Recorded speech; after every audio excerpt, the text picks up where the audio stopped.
Today we are going to understand the basics of Git and GitHub so that a beginner who wants to get started with using Git and GitHub can find it easier to understand these concepts.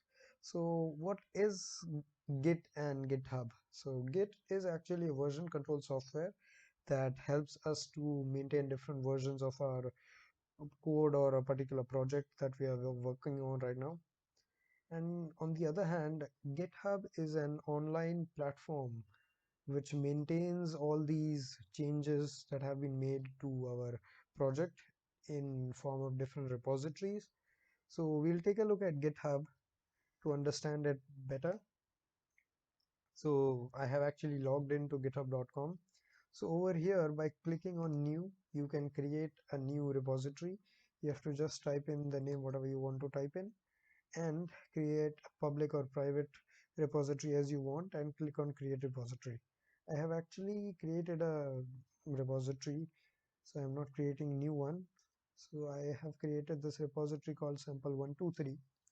Now this link is going to be very useful to us, which is our repository link, the link to this particular repository. So what I'll do is I'll just copy it. Now some commands that we are going to learn today of Git are git clone. The first command is git clone. Now what actually is git clone?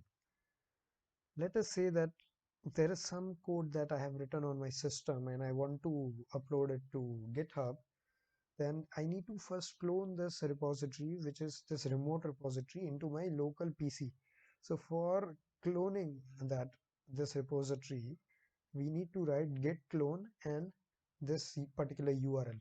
So what I'll do is I'll open command prompt and go to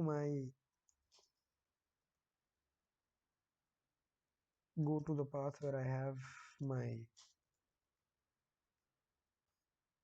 where I want to clone this particular project. So over here I'll write git clone and paste the URL and I'll press enter. So it says cloning into sample123. Warning, you appear to have cloned an empty repository, which is obvious because we have just created the repository, so there is not anything present into this repository. So I'll go into sample. Now if I'll do dir to check all the folders, then I'll see sample123 has been created because we cloned that particular repository. So I'll go into cd sample123, just clear it, and over here I'll see what all does it have. So as we have just cloned it and our repository doesn't actually have anything, so this folder seems to be empty. So what I'll quickly do is I'll just create a simple hello.html page which displays hello world to us. So I'll open my Visual Studio Code editor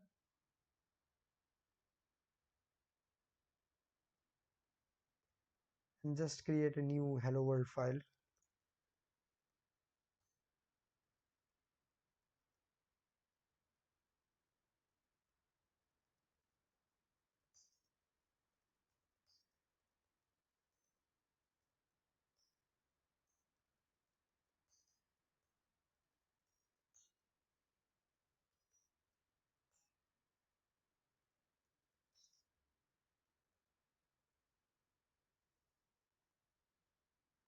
So I have created this very basic HTML page which will just display hello world to us. So what I'm going to do is, let's say I want to upload this particular file to GitHub, then what are the steps? First of all, I'll see whether this file is present over here or not. So I'll do dir and I see hello.html present. So before adding any of your files to GitHub, you need to let Git know that there is a particular file which I want to upload to my remote repository. So for that, you need to add that file. So a command. I'll write a command git add and the name of that particular file, that is hello.html. And when I click, nothing seems to have happened. But now Git actually knows that there is a file called hello.html that I that might be pushed to our remote repository. So Git has actually reserved a file hello.html into its memory so that this file can be uploaded or pushed to our remote repository. So after we have added that particular file, I'll just type this syntax git commit -m, and whatever the message that you want to put in. Commit is just a fancy way of telling Git that I want to save this file.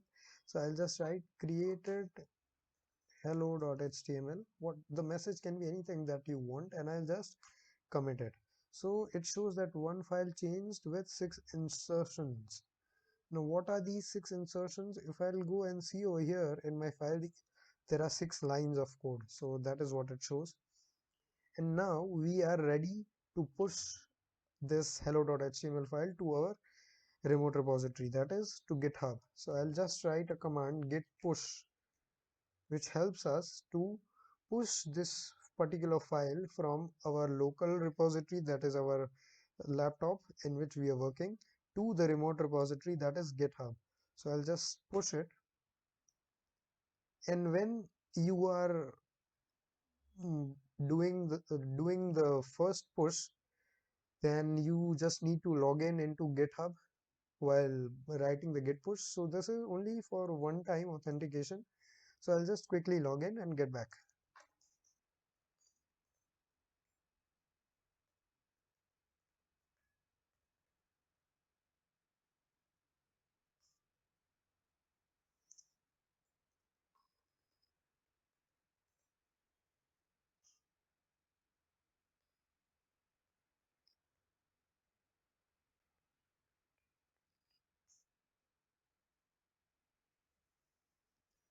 So after I have logged in, it does push all of these files. Like we had only one file, so it has pushed it to this particular URL, which is the URL for our repository called sample123, and it has pushed it to a new branch, which is the master branch. So if I'll go to GitHub now and I'll refresh this page, I see that there is one file that has come 2 minutes ago named hello.html, and if I'll click on it, I'll see that same code that we had written in our editor. Now let's say that a big team is working on this particular project and some other member of your team has made some changes. Let's say he has added one more line, that is, I'll write hello from GitHub, and he has committed those changes or saved those changes, and now you want to view this in now you want to take all of these changes into your local computer from GitHub. Then what you will do is you will just pull these changes. So for pulling these changes, it is quite easy. I'll just write git pull. So git searches for all the new changes that have been made and pulls it back. So I see one file change, two insertions, and one deletion. And if I'll go back to my code, I see automatically there has been a line added called hello from GitHub.